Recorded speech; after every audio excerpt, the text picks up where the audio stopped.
Un incontro dibattito al Collegio dei Filippini organizzato da l'Inarsind, ecco un momento importante, si è parlato di edilizia, di materia urbanistica, in particolare la legge 16 del 2016, ecco quali sono le novità che sono emerse anche nel rapporto tra professionisti e pubblica amministrazione. Ma in Arsind, il sindacato di ingegneri e architetti liberi professionisti ha manifestato l'esigenza al comune di Agrigento di avere un momento di approfondimento sulla legge regionale 16 del 2016, ovvero il recepimento del testo unico sull'edilizia, che ha di fatti sconvolto, stravolto quello che era l'iter procedurale delle pratiche edilizie, ponendo la figura del progettista al centro di tutto il processo. Devo dire che il Comune è stato aperto nei nostri confronti e, oltre ad averci ospitato in una prestigiosa sede, è stato anche di supporto alla nostra iniziativa. Hanno partecipato gli ordini professionali, le associazioni di categoria e sono emerse diverse indicazioni interessanti. Bene, innanzitutto Inarsind ha promosso e proposto al Comune di Agrigento l'adozione di un vademecum esemplificativo che riportasse gli interventi edilizi e il titolo abilitativo collegato per l'esecuzione appunto di tali interventi.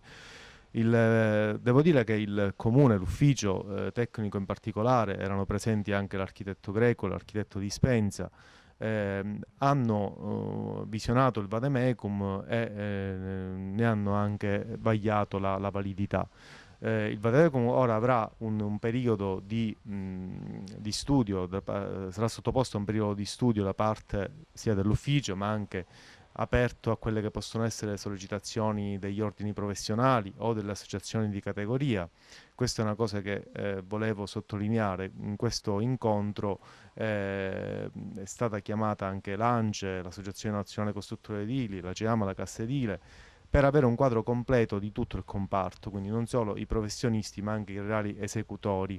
Ed è emerso anche un fatto preoccupante, ovvero che negli ultimi 8 anni l'edilizia ha subito un calo vertiginoso, si parla del 63% almeno di fatturato.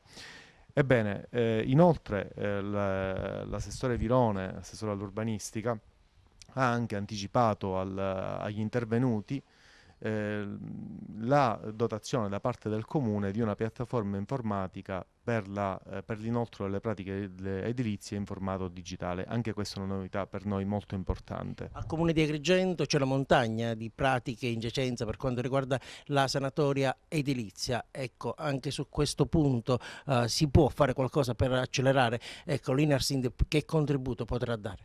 Ma in merito alle sanatorie edilizie, noi riteniamo che è un processo che deve trovare una conclusione.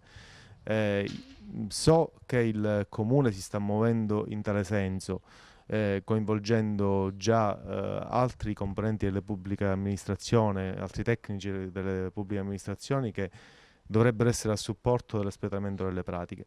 È ovvio che accanto a questo vi è anche un problema di carattere economico. È stato annunciato anche un bando esterno per affidare il servizio. Sì, è stato preannunciato un bando esterno per l'affidamento del servizio che so essere anche in un'avanzata fase. Vedremo cosa poi deciderà il Comune. È ovvio che bisogna mettere un punto a questa vicenda. C'è un carattere di tipo economico da sottolineare, ovvero il costo di un condono edilizio è piuttosto elevato tra sanzioni da parte dell'amministrazione, della soprintendenza e via dicendo, e quindi non sempre le sanatorie non si chiudono per inadempienza dell'amministrazione, ma a volte non si chiudono anche perché la committenza non vuole, ecco, o non può definire questo percorso.